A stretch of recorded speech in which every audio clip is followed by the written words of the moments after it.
What's happening, boxing fans? It's Rodney De La Paz.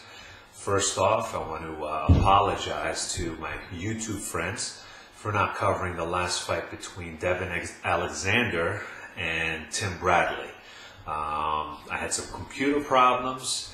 My camera has been full, and I had to figure out a way to get all my files from the camera off and into the computer. So it's just been a big mess. But anyway, I'm back, and just in time for the Montiel versus Donaire fight coming up next Saturday. I believe it's February 17th. But anyway, just wanted to talk about what I felt, what these two fighters are going to bring to the ring. So let's talk about Nonito Donaire first. In one of my last fights, I said that he was very exciting to watch. His style of boxing is very slick, very smooth. So it's easy to really fall in love with the way he moves, but we have to be very careful on what we actually see and how we critique smooth, fighters that look good moving. Okay, because that's only one component of boxing. Nonito is, he's creative in the sense that he knows how to create openings.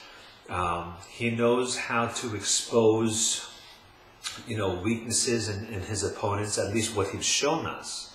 But one thing that I did express, one of my concerns about his game, is his defense. He operates like his hands are down here a lot, okay? He puts his hands up when needed, but, I'm a firm believer of fundamentals. It's easy to be exposed when you're not fundamentally, operating, okay? And what scares me is that he throws his punches from down here, okay? And against Montiel, I don't think that's going to hold up, to be honest with you. As much as I want to, Nonito to move on and easily win and maybe even give a knockout, I don't know. Montiel seems very tough. He seems like a seasoned fighter. I watched a couple of his fights. He's a tight fighter. He stands a bit upright. To my liking, but that seems like early in the fight, he kind of stands very straight up, and he's very quiet, at least the way he starts. But then as soon as he starts getting comfortable, he starts getting down, and starts, squatting a little bit more and developing his punches. Now, he develops his punches beautifully. He to me, Montiel's left hand is actually a bit more convincing than Donaire's left hand.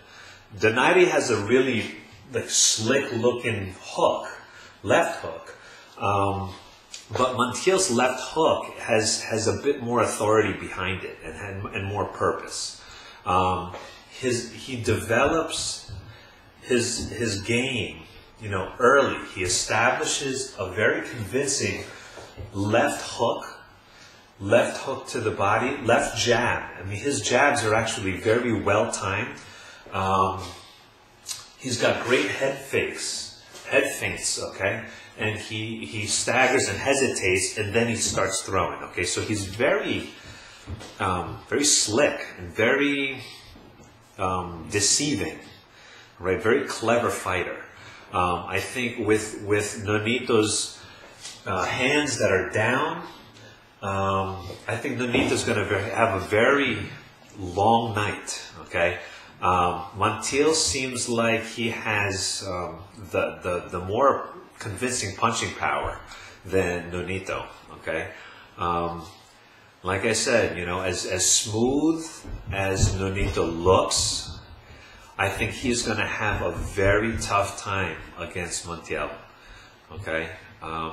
I would say my gut instinct here skill-wise, I think Montiel is a more overall complete fighter with a very convincing offense. Clever. He's a thinker in the ring. Got better defense, most definitely. He actually has very effective combinations. Okay, one combination to look out for is his left hook to the body and overhand right. It seemed to be deadly in the fight, at least that I saw. And I think, he's going to develop his jab very early. He's going to start sinking in jabs to the head, jabs to the body. And another thing too that I like about Montiel is that when he throws his shots, he doesn't overcommit. He hits it in and then comes back, like right away.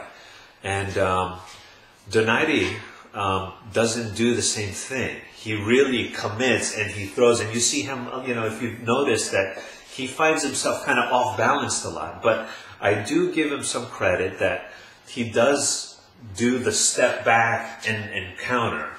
He depends on that. But the problem with that against Montiel is that Montiel, he hits and then he covers right away. So he's not really going to get caught with that too much. And, I think, like I said, I think Donaire is going to have a very, very long night, or he might even get knocked out for the first time. I don't know his record. I don't know if he's ever gotten knocked out or not in the past. So forgive me if I've made a mistake in saying that he's going to be knocked out for the first time. But anyway, give me a shout out and let me know what you think. Again, I think Donaire is going to lose by decision against Montiel. I know that the Filipino boxing fans out there are probably hating this, but I try to do my commentary just the way it is and what I see in the fighters, based on their skill. But I think Montiel is going to win, definitely by decision. But I'm even going to put a gut, prediction that Montiel is going to knock out Donaire. I would say within the first 7 rounds, I would say. Just because he's going to be connecting much more. I think he's the stronger fighter, the stronger puncher, and more convincing, more effective combination fighting, combination punches. So that's my prediction. Give me a shout out. Let me know what you think. And we'll talk soon. Enjoy.